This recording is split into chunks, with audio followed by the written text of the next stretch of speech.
가장 중요한 게 박상현 검사는 부부장 검사에 불과했어요. 근데 내가 이 대북송금 사건을 마크하면서 내 위에 부장 검사 있었다. 내 위에 그 위에 차장 검사 있었다. 그 위에 검사장 있었다. 그리고 대검에도 얘기했다. 그 얘기는 뭐냐? 대북송금 사건에서의 조직적이고 반복적인 움직임이 존재했다는 있었다. 것을 스스로 자백하는 거예요. 당시 거대 야당의 대표였던 윤석열의 최고의 정적이었던 이재명 대통령을 겨냥하는 거를 일개 부부장 검사가 해요. 본인이 아니라고 말하는 거예요. 보니까 요즘에 단독을 계속 이번 주 내내 쓰셨잖아요. 법무부에서 수원구치소 실태조사 그렇죠. 1600페이지. 네. 근데 이 실태조사가 왜 들어간 거예요? 그러니까 그 실태조사는 윤석열 정부 끝나고 나서 이제 우리가 촛불혁명에 의해서 빛의혁명에 의해서 이재명 정권이 탄생을 했잖아요. 그렇죠. 그러면서 이제 법무부 장관으로서 정성호 장관이 이제 임명이 됐어요. 정성호 장관 임명되고 나서 가장 핵심적인 요구사항 중에 하나가 바로 이 대북 송금 사건의 의혹 사건. 그러니까 우리가 계속해서 술파티 논란이라고 명명했던 계속 이거 진상규명이 필요하다는 얘기가 오갔었어요. 네. 근데 이게 작년 7월, 8월 정성호 장관 임명되고 나서 이거에 대한 전수조사를 했던 거예요. 왜냐면은 수원지검에서 이런 일 없었다. 계속 반박을 하고 조직적으로 반박하고 집단적으로 반박을 했었거든요. 근데 그렇죠. 의혹에 대해서는 계속 실증적인 자료들이 나오기 시작했어. 그러니까 저만 해도 당장 쌍방울의 법인카드 3,400건을 분석을 해서 그렇죠. 술 다 찾아냈죠. 음식 다 찾아냈지. 압구정 로데오 거리에 있는 각종 단란주점들 위치 다 해놨지. 그 25만 원짜리 도시락집 다 찾아냈죠. 그렇죠. 정말 다 찾아냈어. 편의점, 했잖아요. 커피숍, 그 다음에 거기에 뭐 뭉티기집, 뭐 연어집, 하여튼 다 찾아냈어요. 그렇죠. 술 우리 특정 시간까지 다 하고 소주가리까지 다 밝혀냈잖아요. 근데 결국에는 하니까 뭐라고 얘기해요? 그거 술은 샀지만 반입은 안 했대. 이런 상황에서 너무 얼척이 없으니까 강제 수사가 필요하다고 했고 그 강제 수사를 하기 위한 전제 조건이 바로 법무부 차원의 자체 실태조사. 진상 실태조사였던 거예요. 근데 이게 자체 조사가 법무부 산하의 검찰을 할 수는 없으니까 법무부 산하의 교정관리국이 있잖아요. 그렇죠. 그런 구치소가 있는 거예요. 구치소. 근데 이게 왜 구치소가 이게 왜 중요하냐? 이 구치소 사람들 대상으로 그러니까 38명의 교도관이 있는데 24년 4월에 제가 술파티 단독 보도를 했을 때 수원지검에서 대대적으로 이 38명 교도관에 대해서 전수조사를 했어요. 그렇죠. 이거를 24년 4월 17일에 발표를 했어요. 뭐라고? 술파티 없었다. 없었다. 오마이뉴스 거짓말하고 있다. 근데 이로부터 1년 4개월이 지나서 이 똑같은 사람들 대상으로 전수조사를 법무부가 한 거예요. 그 거짓말 기자가 선배 아니에요? 그렇지. 거짓말에 막 국가 문란 뭐 행태를 보이고 뭐 국정원 문건 공개했다고 쌩 난리를 치고. 그러면 이 문건과 연어의 술파티가 어떤 재판에서 나왔었던 그런 이야기인가요? 그러니까 네. 이게 중요한 게 뭐냐면요. 이 대북송금이라고 명명된 이 사건이 굉장히 복잡하다네요. 뭐 대북송 간단하게만 알려주세요. 그러니까 이게 중요한 게 네. 결국에는 윤석열 정권에서 신 이재명을 잡기 위한 이 일련의 과정들이 쫙 빌드업이 되는 거예요. 그런데 그렇죠. 그 첫 번째가 대북송금 사건이 아니에요. 중앙지검에서 소위 얘기하는 대장동 사건이 21년 가을에 터져요. 이게 22년 대선을 앞두고 대장동 사건이라고 터지는 거예요. 대장동 사건의 핵심이 뭐냐? 대장동 개발업자들에게 이문을 몰아주기 위해서 정치인 이재명, 성남시장이었던 이재명이 의도적으로 거기에 각종 정보를 줘서 혜택을 줘서 정치적 이득을 봤다는 게 대장동 의혹의 핵심이에요. 그렇죠. 근데 이것만으로 해가지고 빌드업을 해가지고 들어갔어요. 22년에 난리가 났었어. 그분이 이재명이라고 하고 저수지 428억이 이재명이라고 하고 난리가 났었어요. 근데 안 밝혀진 거야. 왜? 실체가 없는 거예요. 그러니까 진술로만 완성이 된 거예요. 아직까지도 대장동 그렇죠. 이재명과 아직까지. 연결관계가 네. 안 나왔잖아요. 아직도 안 나왔어요. 아직도 안 근데 나왔잖아요. 그것만으로는 부족하니까 저희 서울구치소에 구속 중이던 남욱을 데려다가 2박 3일간 그 남욱을 데려다가 거기다 감금해가지고 배 가른다는 얘기하면서 애들 사진 보여주면서 야 위례도 있잖아 해가지고 이 사건을 완성지었어요. 근데 이것만으로 안 되잖아요. 중앙지검에서 23년 봄에 구속영장을 쳤어. 근데 그게 안 됐어요. 그래서 불구속 기소를 23년 봄에 한 거예요. 근데 중앙에서 이 얘기는 꼬린을 시켜야 되는데 이 대통령에 대한 꼬린을 못 시키니까 어떻게 된 거예요? 여기 중앙에서 실패한 거예요. 왜? 어미준과 강백신이라는 유능한 검사들을 윤석열의 칼을 앞세워가지고 했던 건데 실패하니까 그래서 이 사건은 어디로 이재명을 꼬린시키기 위해서 어디로 넘어가냐? 수원으로 넘어가는 거예요. 그 수원으로 넘어가서 무슨 사건이 터지냐? 대북송금 사건이 터지는 겁니다. 자본시장법 위반 배임과 횡령 혐의로 도피 중이던 김성태가 한국에 23년 1월 17일에 들어옵니다. 들어올 때 이재명이랑 통화 한 번 나온 적 없어요. 나 이재명 몰라요라고 사실을 얘기했던 김성태가 열흘 뒤에 나 이재명이랑 이제 알아요. 이거 이 모든 게 나 북한에 100억 줬는데 이거 다 이재명한테 준 거예요. 이재명을 위해서 줬어요. 라고 갑자기 고백을 해. 근데 북한에 돈을 줘버린 거니까 이재명과의 직접적인 연결고리를 밝혀야 되는데 없잖아요. 없죠. 그러니까 김성태를 조지기 시작하면서 김성태한테 계속해서 야, 너 이재명한테 돈 줬잖아. 이런 것들을 계속 진술을 압박을 해요. 이 과정에서 김성태만으로 부족하니까 그 쌍방울 관계자들, 방용철 그 직원들 그리고 아태협의 안부수 회장 근데 이것만으로 3인 성호가 부족하니까 이화영을 데리고 오기 위한 압박들이 계속해서 이루어지는 거예요. 이게 1년의 진술 세미나라는 술파티라는 이름으로 술파티. 한두 번이 아니라 몇 개월에 걸쳐서 지속적이고 반복적으로 이 과정에서 김성태는 1년간 수원구치소에 구속돼 있는데 네. 184회를 출정을 하는 거예요. 그리고 와서 거기서 세미나하고 1313호에서 먹고 싶은 거 다 먹고 이런 일련의 과정들을 거치는데 수원지검에서 안 했대. 집단적인 이런 회유 이런 거 없었대. 편의 제공 없었대요. 이걸 자체 조사로 해보고 보니까 웬걸 교도관들이 야 막 다 들어갔다는 다 고백하고 심지어 생일 케이크 들어왔다는 얘기 여성분의 김성태 내연녀거든요. 케이크도 사다 케이크도 주고. 왔다는 그런 네. 진술도 나왔어요. 또 그렇죠. 심지어 쌍방울의 관계자 2명 박상훈과 박상민이라는 두 사람이 있는데 그 사람들이 그 참고인 프리패스 카드 발급받아가지고 막 다닌 거예요. 근데 그게 일반적인 상황은 말이 아니잖아. 되냐고. 우리 강 기자님도 법원 그렇게 다 있는데 그 출입증 때문에 얼마나 고생을 해요 매번. 이 출입증이 없으면 많이 들어가지도 못해요. 맞아요. 근데 수원지검에 법원보다 문턱이 높은 검찰청에 쌍방울의 직원 직원들이. 둘이 김성태를 수발하기 위해서 언제나 자유롭게 음식을 싸가지고 들어갔다는 게 지금 의혹의 핵심이에요. 근데 아니래. 근데 교도관들은 맞대. 할 때마다 맞대하는 거예요. 근데 그걸 가지고 박상현 검사가 내가 책임지겠다. 근데 재밌는 게 뭐냐면 교도관이 38명이나 되잖아요. 그렇죠. 근데 매일 같은 사람이 이화영을 데리고 가거나 김성태를 데리고 간 게 아니에요. 그 개호 교도관들이 바뀌잖아요. 네. 바뀐 사람들마다 같은 진술을 해. 아, 거기서 박상민과 박상웅을 매번 봤다고 얘기를 하고 매번 음식이 들어왔다고 얘기하고 심지어 커피도 메가커피 이런 거 안 사와요. 오히려 수원지검 앞에 그 메이커 커피들 말고 개인 커피숍들 있잖아요. 예. 많잖아요. 나랑 우리 가서 많아요. 많이 먹었잖아. 그렇죠. 거기서 사오는 거야. 아, 그게 다 입증이 다 된 거예요. 그러면은 같은 사람들인데 왜 교도관들이 24년 4월에 수원지검에서 전수조사할 때는 그런 일이 없었다고 얘기했고 그 다음해인 8월, 7, 8월에 전수조사할 때는 왜 있었다고 했을까요? 수원지검에서 검사들이랑 수사관이 전화했어요. 우리 교도관님 술파티 있는 거 봤어요? 아니, 아니. 못 봤는데요. 근데 그 상황에서 이래서 내가 봤다고 얘기해도 문제가 어떻게 돼요? 본인이 개호교도관으로서 책임을 다하지 않은 거예요. 그렇죠. 1분 통화하고 끝. 이 질문 자체가 이렇다니까. 아, 그리고 그 개호교도관 불러다가 그 조사를 할 때, 수사를 할 때 그 인터뷰 시간이 수사 시간이 1분에서 2분 가량밖에 안 됐다고 그럼요. 하는데. 1분 30초 동안 나머지 1분 동안 이거 두 가지 물어보는 거예요. 술 먹는 거 봤어요? 음식 들어오는 거 봤어요? 아, 그래 재밌는 게 네. 물론 회덮밥 김성태가 항상 좋아하는 게 날것의 음식을 좋아하잖아요. 음. 한 교도관이 맨날 회덮밥 맛대가리 없는 회덮밥을 먹다가 어느 날 갑자기 고급 도시락을 먹는데 네. 회와 초밥이 있는데 아 너무 고급 도시락이었다는 거예요. 그 직원들이 쌍방울 수발하는 직원들이 사는데 아 이거는 우리 검사님 도시락, 아 이건 우리 회장님 도시락, 아 이거 우리 교도관님 도시락 해가지고 줬다는 거예요. 그게 너무 인상적이고 자기도 먹긴 먹었는데 이렇게 비싼 도시락 먹어도 되나 싶다 싶을 정도의 얘기를 했다는 거예요. 원래 외부 음식 반입 자체가 안 됐다고 계속해서 얘기를 했어요. 원래는 금지죠. 그러니까 금지가 맞는데 사주는 경우가 있죠. 근데 놓쳐서는 안 되는 게 뭐냐면 내가 이게 왜 집단적인 거짓말이라고 얘기를 하냐. 박상용 한 사람의 거짓말이 아니라 집단적이고 조직적인 최소한 수원지검의 거짓말이에요. 이게 무슨 얘기냐.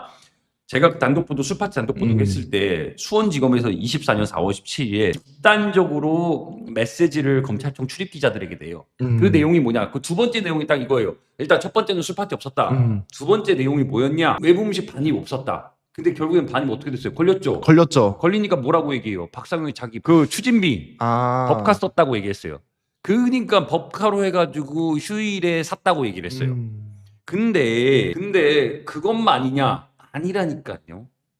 내가 3,400건의 쌍방울 법인카드를 그것도 3,400건이 1년 동안이 아니에요. 5월, 6월, 7월, 8월 4개월밖에 안 돼요. 이 4개월 동안에 3,400건의 쌍방울 법인카드를 분석을 한 거예요. 이 중에서 그 식당 145곳을 찾아냈어요. 그 145곳을 어떻게 특정했냐? 압구정 로데오 권리의 템프로 그 업소들까지 다 찾아냈어요.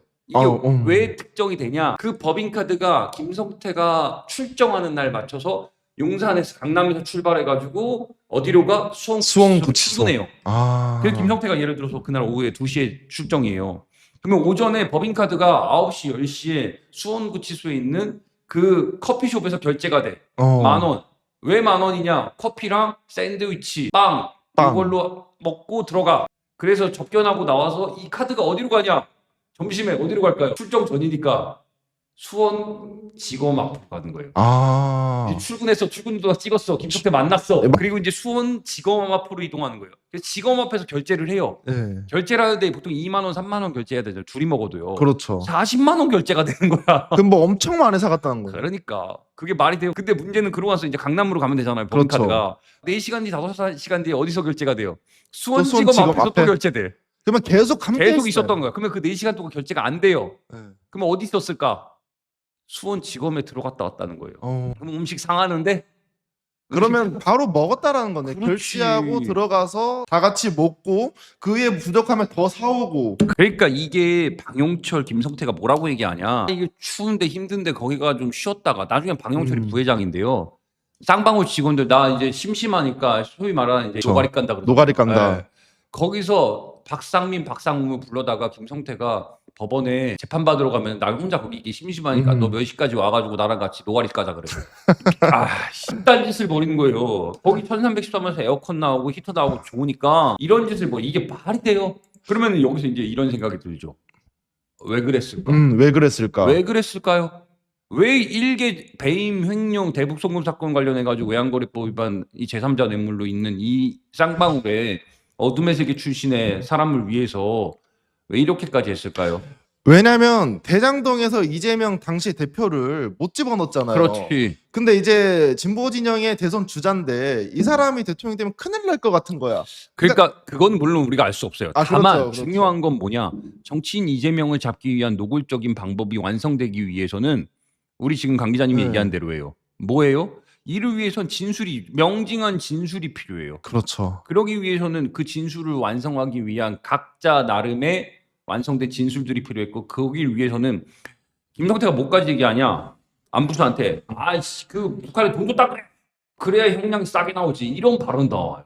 그래서 제가 궁금한 게 좀 차례대로 여쭤보고 싶은데 네네네. 김성태를 회유시키고 그 다음에 이화영을 회유시킨 거잖아요. 김성태, 방용철, 안부수, 이화영. 그렇죠. 이 중앙에 순서대로. 중앙에 네. 이제 사람들이 또 네. 있고 네. 방영철은 이제 쌍방울 부회장이고 안부수는 아태업. 그러면 이제 김성태 같은 경우에 처음에 진술이 바뀌었잖아요. 네. 처음에 나 이재명이랑 전화 열흘 만에 바뀌었어요. 열흘 만에 네. 나 말한 뭐 전화한 적 없어 했다가 네.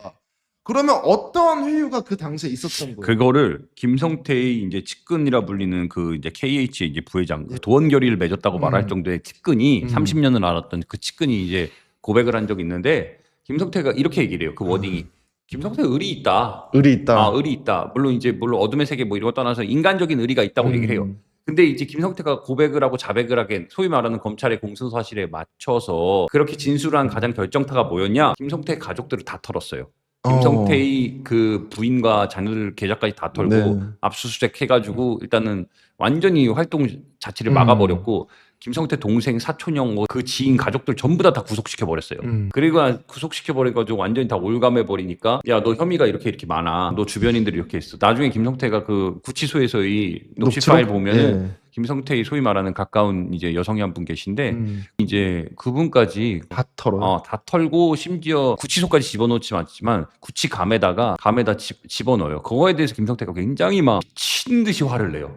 그러니까 중요한 건 뭐냐? 그 정도로 몰렸어요. 그리고 혐의가 그 사람의 다른 혐의들을 쫙 나열을 해요. 지금 김성태의 혐의가 대북송 관련된 거 외에도 있는 거죠? 엄청나게 많아요. 배임 횡령이 메인이에요. 그 배임 횡령이 메인인데 대북송금이 딸려오는 거예요. 그러니까 우리는 중요하게 생각하는 요건데 게 대북송금인데 여기에 지금 김성태는 대북송금이 중요한 게 아니라 배임 횡령이 중요한 거예요. 이 사람은 출신 자체가 이제 어둠의 세계 예. 출신이고 성인 오락실 해가지고 돈 벌고 불법 대부업하고 돈 벌면서 M&A를 통해서 쌍방울을 먹은 거예요. 그 과정이 깨끗하지 않았어요. 더 웃긴 게 그 과정 속에서 김성태를 잡아놓은 사람이 조재현 검사장이에요. 네. 수원지검장 출신, 저를 고발했던 변호인. 지금도 고발했어요. 그 사람이 날 고발했는데 그 사람이 김성태를 잡아놓은 남부지검에서의 그 합동수사본부의 팀장 출신이에요. 근데 그 사람이 고검장을 2번을 했어요. 수원지검장하고 부산고검장을 했어요. 그리고 나서 그 옷 벗고 나서 어디로 갔어요? 김성태 변호인 됐어요. 그러니까 수원지검 가가지고 자기가 수원지검장 출신이니까 굉장히 여유 있게 다닐 수 있죠. 근데 이제 다만 중요한 게 뭐냐, 이런 검찰에서의 조서들을 보면 김성태는 이제 점점 더 이거 이재명을 위해서 이거 돈을 보낸 거다고 계속 진술을 완성해 가요. 나중에는 23년 9월에 이 대통령 관련해가지고 구속영장 청구하기 전에 어떤 단계까지 나오냐, 나 이재명이랑 대제시켜줘, 내가 이거 다 밝힐게 라고 얘기를 해요. 근데 예. 이거 하나만 더 얘기하면 예. 이런 검찰의 조서까지 완성이 되잖아요. 네. 근데 그 사이에 뭐가 터진 거냐, 구치소에서 지인들을 만나서 면회를 하는데 검사들 욕을 육두문자를 써가면서 계속 욕하는 거예요. 이재명이한테 내가 돈 준 게 있으면 좋겠지 라고 얘기를 해요. 근데 없잖아, 내가 뭐 은행 금고야? 시발, 이렇게 얘기를 해요. 그러면 이 얘기는 뭐냐, 같은 시기에 이 대통령과 관련된 연관성을 부인하는 구치소 접견 녹취가 나왔어요. 근데 같은 시기에 수원지검 조사 과정 속에서는 이 대통령과의 연결성을 강조하는 내용이 나왔어.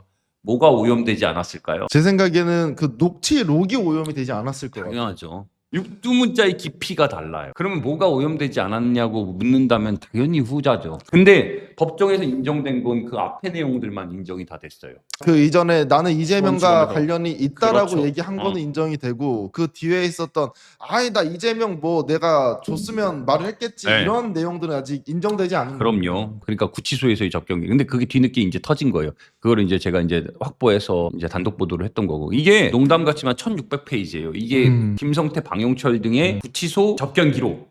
그리고 반은 뭐냐, 교도관들의 문답서예요. 이게 1600페이지예요. 내가 진짜 금맥이라고 얘기하는 게, 이거 나만 확보했을 것 같죠? 한겨레, 경향, 뭐 MBC, KBS 다 갖고 있어요. 근데 왜 오마이만 터뜨릴까? 갖고 있어도 보도를 안 하는 거예요. 근데 1600페이지잖아요. 우선 이렇게 빨리 내용이나 이런 걸 캐치할 수가 없어요. 기존에 계속 관심을 가졌던 그럼요. 사람이 이거를 봐야지 그나마 밤새면서 할 수가 있지. 이게 문맥의 흐름들이 그렇죠. 있는데, 그 흐름을, 그러니까 김성태가 요 발언한 거 있잖아요. 제가 그 김성태 그 발언을 이제 찾아낸 게, 미안한 얘기지만 그 발언이 이제 이재명한테 돈 줬다고 하고 싶다, 그 발언을 이제 찾아낸 건데, 그걸 쓰니까 이제 그건 다 써요. 그거 다 따라왔어. 그거까지만 썼어요. 그렇게 자극적인 거는 쓸 수 있지. 근데 그 문맥들, 거기에 이제 행간에 담겨 있는, 그 당시에 김성태 왜 이런 발언을 했을까? 요게 이제 다 단독이에요. 그때부터. 그러니까 전체적인 숲을 봐야지 이제 기사가 깔끔하게 나오잖아요. 말씀드렸듯 김성태가 이렇게 오염되지 않은 진술을 한 상황과 수원지검 가서 수원지검에서. 한 소위 말하는 조작된 진술들이 완성된 걸 비교까지 같이 해야 돼요. 그래야 김성태가 왜 이런 발언들을 했는지 우리가 이해를 할 수 있는 거예요. 그렇죠. 근데 그러면은 내 단독이 끝났냐? 또 남았어요. 이제 다음 주에 손님들 기대해 주세요. 지금 그러면 1600페이지 중에 어느 정도까지 1600페이지에 대한 그 단독은 이제 어느 정도 제가 가름 마무리가 다 됐고, 실은 이제 뭘 보고 있냐? 검찰 조서를 보고 있어요. 여기서 이제 파생된 것들인데, 그러면 김성태와 이화영과 방용철이 어떻게 회유를 당했는지 지속적이고 반복적인 회유 작업들이 있을 거 아니에요. 검찰 조서를 분석하고 있습니다. 분석하고 있다. 그러면 네. 김성태뿐만 아니라 네. 김성태의 진술로는 사실은 네. 이재명 현재 대통령까지 가기가 어렵잖아요. 그렇죠. 김성태까지만 하기에. 네, 네. 그럼 중간에 방용철이랑 안부수 이런 사람들 같은 경우에는 어떻게 회유를 한 거예요? 그 비슷해요. 왜 비슷할 수밖에 없냐? 대부분의 사람들이 이제 탈 터는 거예요. 나만 터는 게 아니라, 주변부까지. 그렇지, 강지호를 털면은 김종훈 역과 들어가는 거예요. 1+1. 1+1이 아니라 패키지 묶음으로 네. 번들로 12개 털어요. 네. 그러면은 나도 모르게 어느 순간 갑자기 터져요. 근데 이러한 상황에서 이제 이화영 평화부지사를 이제 본격적으로 회유를 해야 될 것 같아요. 김성태를 통해서 이화영을 회유하고, 이화영을 통해서 이제 이재명 대통령까지 가야 되는데, 네.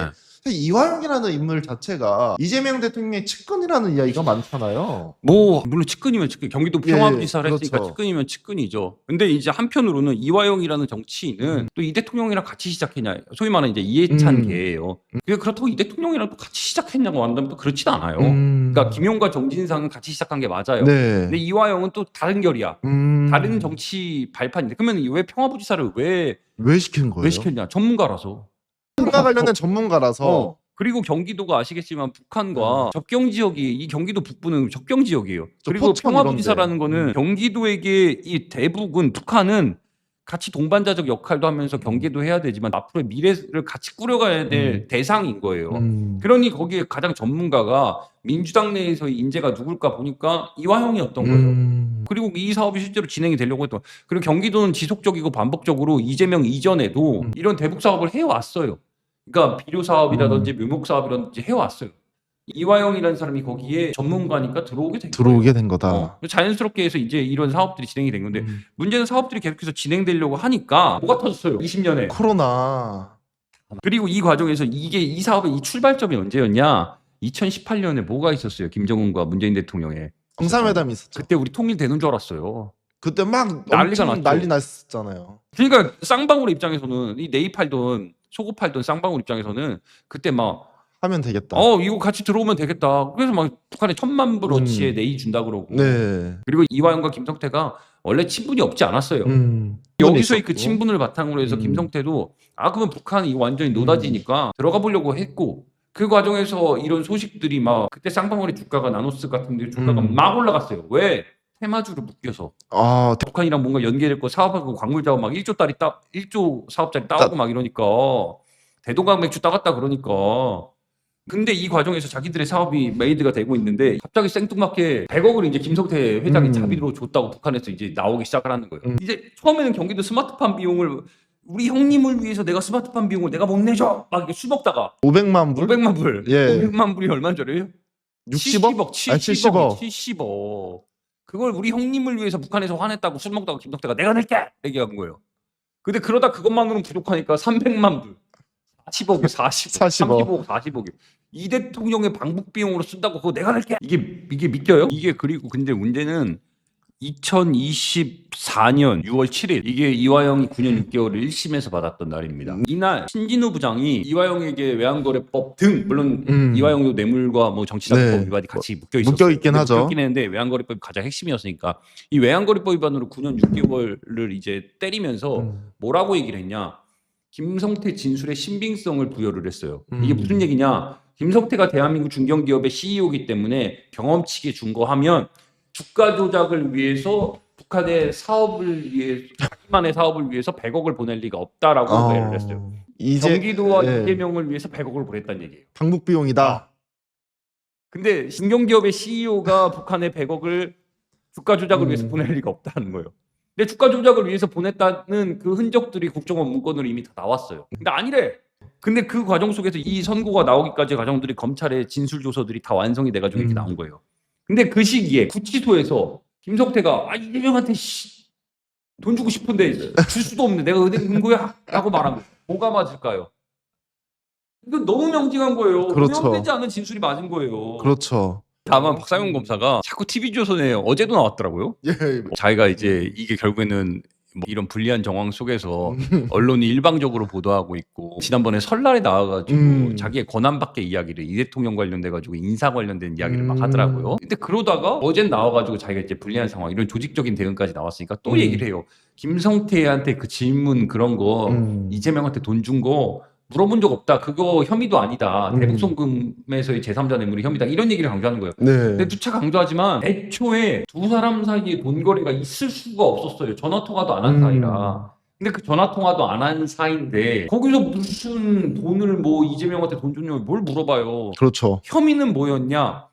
북한에 돈을 줬다는 그 제3자 뇌물을 바탕으로 해서 내용을 바탕으로 해가지고 공소 사실들을 완성하기 위한 질문들이 9월까지 이 대통령에 대한 구속영장 청구될 때까지 계속 이어졌다는 거예요. 그러면 거기서 돈 줬다는 게 뭐가 중요해요? 그러니까 애초에 전제 사실을 자꾸 비틀어가지고 계속 반박을 하고 있는 거예요. 근데 박상현 검사 스스로 요거 말고도 최초에 제가 김성태 관련된 보도했을 때 1160자짜리 입장문을 검찰 기자단에 보냈어요. 거기만으로는 부족해서 최근에 한 4번째 단독 보도했을 땐가 이번에는 20쪽짜리 그렇죠. 입장문을 또 발표했어요. 근데 그 입장문의 핵심 중에 가장 놓쳐서는 안 되는 게 뭐냐? 가장 중요한 게 박상현 검사는 부부장 검사에 불과했어요. 근데 내가 이 대북송금 사건을 마크하면서 내 위에 부장 검사 있었다. 내 위에 그 위에 차장 검사 있었다. 그 위에 검사장 있었다. 그리고 대검에도 얘기했다. 그 얘기는 뭐냐? 대북송금 사건에서의 조직적이고 반복적인 움직임이 존재했다는 있었다. 것을 스스로 자백하는 거예요. 일개 부부장 검사가 대북 송금 사건 못해요. 당시 거대 야당의 대표였던 윤석열의 최고의 정적이었던 이재명 대통령을 겨냥하는 거를 일개 부부장 검사가 해요? 본인이 아니라고 말하는 거예요. 이거를 고백한 거예요. 그리고 중요한 건 이 과정 속에서 24년 4월 17일에 수원지검이 오마이뉴스 보도에 대해서 반박했죠. 외부 음식 들어가지 않았다고. 근데 실제로는 외부 음식 다 들어갔고 쌍방울 법인카드 다 확인했고 우리 참고인으로 그 프리패스를 가지고 들어간 그 사람들이 참고인 신분증을 들고 다니면서 수원지검에 들어간 것까지 다 확인했어요. 내가 그래서 최근에 좀 힘이 좀 빠졌던 게 이렇게까지 보도하고 이렇게까지 사실이 드러났는데 그 오마이뉴스가 짜깁기 했대요. 짜깁기. 이런 구치소에서의 녹취록이 나왔는데 이거 짜깁기 했대. 그러니까 이제 나중에 우리가 어느 정도까지 했냐? 그럼 짜집기 했다는 거 아닌 걸 보여주려고 그 개인정보 다 가려가지고 예. 그 답변서 있잖아요. 예. 그 원본을 다 공개했어요. 지금 이제 기자님이 지금 거의 한 재판에 한 3년 정도 따라다닌 거잖아요. 그렇죠. 만 3년 대북송금 만 3년 됐고 대장동은 만 4년. 4년 이렇게 다니셨는데 조직적인 검사의 조직적인 움직임이 있었다라고 박상현 검사가 자인을 했고 우리가 또 합리적으로 생각했을 때도 박상현 검사 자체가 혼자서 이런 일을 꾸미진 않았을 거 아니에요. 그러면 지금 이 검사 내부에 수사가 들어갈 수 있을 거라고 보세요? 그러니까 검사에 대한 수사를 법무부가 할 수는 없어요. 23년 10월에 요 1600건의 문건이 10월에 완성이 돼요. 그러니까 대검에 이거를 감찰 지시를 하고 대검에서 이거를 서울고검 TF 인권 TF에 넘겨가지고 조사를 하라고 한 게 검사에 대한 조사는 대검에서 하는 거예요. 그 대검에서 요거를 서울고검 인권 TF에 넘겨가지고 이걸 조사하라고 한 거예요. 수사를. 그래서 그 과정에서 제가 소주가리 1,800원 그 소주에 대해서 요거 제가 서울고검을 겨냥해서 쓴 기사예요. 이거 압수수색 해야 된다. 그리고 실제로 압수수색 했더니 어떻게 됐어요? 법무부 압수수색 못했어요. 할 수가 없어. 근데 검찰은 할 수 있었습니다. 그렇죠. 압수수색 하자마자 포스기 열자마자 기록이 나왔어. 그런 권한과 능력이 검찰이 있는 거예요. 근데 박상현 검사에 대해서는 왜 결과가 안 나올까요? 왜 박상현 검사는 계속해서 나와가지고 자기에 대해서 대북송금에 대해서 물어보지도 않았다고 얘기를 할까요? 그 이유는 저도 정확히 모르겠어요. 이 정도까지 나왔는데. 근데 제가 좀 최근에 좀 취재한 바가 있는데 하여튼 서울고검에서 뭔가 결과가 내지 않을까라는 그런 움직임들이 있다는 건 아는데 다만 이화영의 위증사건 재판이 있어요. 그러니까 이화영이 얼마나 별건으로 기소가 많이 됐는지 위증사건이 국회에서 술파티가 있었다는 거를 국회에 나와가지고 청문회 때 나와서 얘기한 적이 있어요. 그거를 국민의힘에서 고발했고 이거를 수원지검에서 기소해가지고 그게 재판이 이루어지고 있어요. 근데 그 위증 사건에서 그 재판부가 이걸 국민참여 재판으로 하기로 했는데 이걸 왜 말씀드리냐? 그 재판부 송병훈 부장이 검찰에 수사 결과 보고서를 제출하라고 했어요. 근데 검찰이 최근에 이걸 거부했어. 이게 며칠 안 됐어요. 한 2, 3일. 이틀 됐나? 근데 지금 검사 바뀌었잖아요. 검사들은 바뀌었는데 검사도 바뀌고 뛰쳐나갔던 제가 깜짝 놀랐던 뛰쳐나간 게 검사들도 바뀌었어요. 재판 끝내지도 않았는데 중간에 뛰쳐나가는 검사 처음 봤어요. 왜 뛰쳐나갔을까요? 그 옆에다 송병훈 부장이 1600페이지 문건을 이렇게 올려놓고 있었어. 그게 뭐였냐? 법무부 진상조사 결과 보고서였어요. 이거 복사해 가라 그러니까 재판 불공정해요. 38명 포함해서 42명의 증인들 신청해요. 64명 신청해요. 얘기하면서 그중에 6명 받아줬다고 뛰쳐나갔어요. 결국에는 3.1절 어간에 이제 재판이 재개됨으로써 이제 그 자료를 확보하게 된 거고 그리고 나서 이제 가장 중요한 스모킹건이 이제 요 1600페이지의 문건 나왔고 조서까지 이제 제가 보도하고 있는 상황에서 이제는 이제 서울고검이 어떻게 감찰을 했냐 이제 수사력을 가진 검찰이 검사를 이제 감찰한 결과가 이제 나와야 되는데 그걸 지금 거부했어요. 내가 근데 이 이유는 아직 모르겠어요. 거부했어요. 근데 거부한 것만으로도 지금 또 다시 막혀 있는 상황인데 그리고 요거는 서울고검에서 왜 이거를 거부했는지 자료 제출을 거부했는지도 따져봐야 돼요. 도대체 무슨 일이 있는 걸까? 무슨 일이 있는 걸까? 따져봐야 됩니다. 그런 상황이에요. 네.